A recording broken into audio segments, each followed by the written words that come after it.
how this works is that you can write in if you have something going on in your life and you want some advice, or you want my take on just my thoughts or whatever.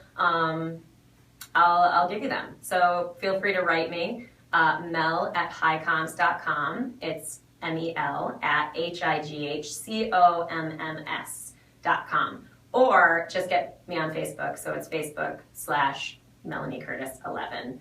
Why? Because here we go to 11.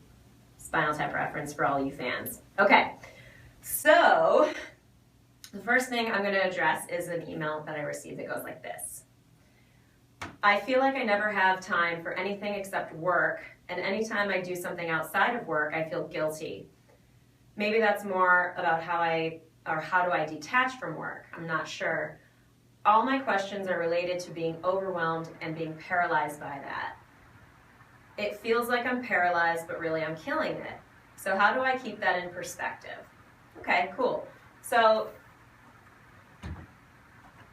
first and foremost, I would say the situation that is being described here, this overwhelmed scenario, this idea that we only have time for work or whatever, is normal. And the guilt that we feel that when we can't, or we feel like we can't put as much time and energy into the other things that matter to us that we would like. So first and foremost, totally makes sense, totally normal.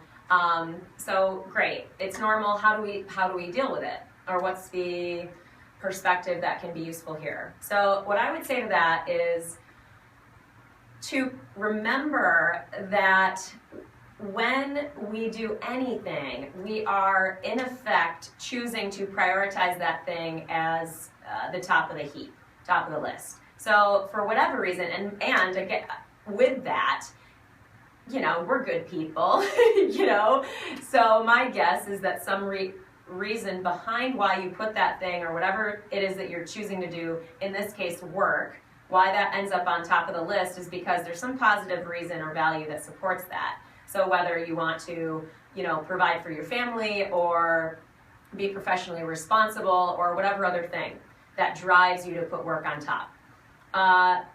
Certainly you could look, and if maybe it isn't a reason, maybe it's a fear that puts it on top. But either way, this inquiry, this awareness that we bring to looking at why is it on top helps. So the positive slant that we can take for this to diffuse guilt and diffuse this idea that we don't have time, this feeling and this sense that we can't do other things, is to remember that we are prioritizing whatever it is that we're doing. So whether, like, when work ends up on top, you know, maybe you recognize, like, gosh, it is time for me to make more time for my family. It is time for me to make more time for myself, you know, and that might become clear in looking as well. So whether work stays on top of the list or whether you decide to put something else on top, the key thing to think about here and to remember is that we're choosing,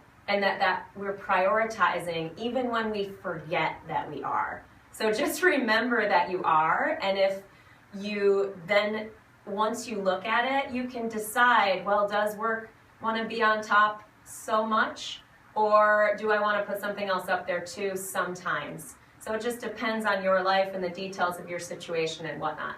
So, and obviously there's many more factors that go into life and our choices and our priorities as well, but that might be a perspective that could help.